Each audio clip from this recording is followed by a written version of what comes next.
up viewers, and welcome to another episode of Cheers Reviews. I'm your host Jimmy, and today we are talking about the Squier Bronco Bass. That's right folks, we are diving into everybody's favorite pint-sized bass. I've never owned one of these before and I'm so keen to see what they're all about. Coming out of the Squire factory in Indonesia, the Squier Bronco Bass pulls a heap of inspiration from past Fender instruments. The most obvious one is the Fender Bronco guitar, which was introduced in 1967 as a student guitar. Other than sharing the same name, the Bronco Bass sports similar styling in regards to the pickguard shape, as well as being available in Torino Red and Black, just like the Fender Bronco guitar. The other instrument that it pulls inspiration from is the Fender Music Master Bass. This was another Fender instrument which was created with the sole purpose of being marketed at student players, and just quietly is one of my favorite Fender basses. Putting the two side by side, we can see that they both share the same Mustang bass styled body, as well as that single coil pickup controlled by a simple volume and tone dial. And as well as both being short scale basses at 30 inches, we can see that they share the same style of bridge and tuners. Now, jumping into the specs of the Squier Bronco Bass, we've got an agathis body, a maple neck and fretboard with black dot inlays, die-cast mini tuners, and a 2-saddle bridge. It's got a Squier special design single coil pickup, which is controlled by a single volume and tone dial. All coming in a neat 30-inch short scale package. The Squier Bronco Bass is available in two different colors. We've got black and the Torino Red, which we've got today. Check with your local dealer for pricing, but these are usually found for 259 Aussie dollary dues, which is very affordable. In fact, this is usually one of, if not the most affordable bass when you go to any music guitar shop. Now, it's been a lot of fun playing this bass and I'm really keen to have a jam, so without much further ado, let's see how it sounds.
Alright, let me know what you thought in the comments below. Yes, there is no doubt that the Squier Bronco Bass is a fun and easy bass to play. When critically thinking about it, I'm constantly reminding myself that this is a budget bass and it's one of the most affordable basses on the market. And if you're thinking about getting one of these, definitely keep that in mind. Some of the things that I do like about the Bronco Bass is that single coil pickup and the straight up gnarly tones that you can get from it. Another thing that I really like about the Bronco Bass is the color schemes that it comes in, especially that Torino Red. I think that it really pops. It's also a very light bass, which I think is due to the agathis body. The finish or lack of finish on the neck, it's okay. It doesn't feel too rough.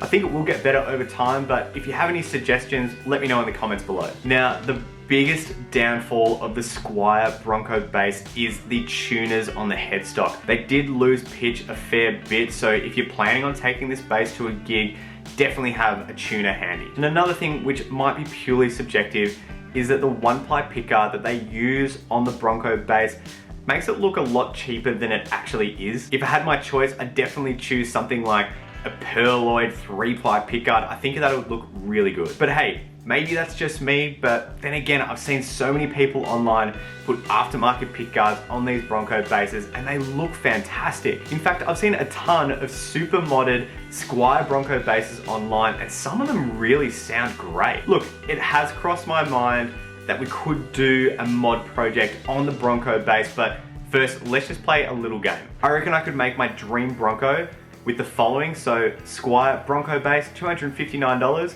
I'd get that 3-ply purloined pickguard, which is $64. I'd replace the bridge with a Goto 4 saddle, which is $85. Those tuners would definitely have to be swapped out, and I'd want to get something pretty good.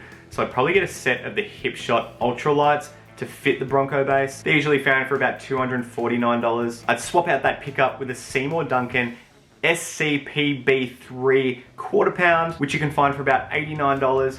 I probably want to upgrade the pots and the wiring and the jack, which is pretty cheap, around $39. Get some strap locks, $35. And finally, a good set of strings would go a long way. So I reckon I'd get the D'Addario Chromes for a short scale, which is about $69. So if we tally all that up, is totaling a cost of 889 Aussie dollary-doos. So I don't know, is it worth it? I'm not sure. I think $889 could probably go a fair distance in the bass world, but let me know what you think. I'd love to get some other opinions. And in saying all this, I do truly wish that Fender or Squier made a slightly higher spec version of the Bronco bass, but I don't know, then again, it might sort of take away from that original student nature that it used to have. But with all of that in mind, I do truly like the Squier Bronco bass. Whether it's a first bass or you're just looking for a gnarly short scale bass, the Bronco bass is definitely going to go more miles per hour than anything else in the price range. Keep in mind that there are going to be a few cheap components on the bass, but that's definitely not going to stop you from having a really fun time. Anyway, thank you so much for coming with me to check out the Squier Bronco bass. Hope that you enjoyed today's video, and if you did, feel free to give me a thumbs up. It does help the channel a lot. And if you want to see weekly bass related content, go ahead and smash that subscribe button down below. But until next week, keep on rocking, and I'll see you next time.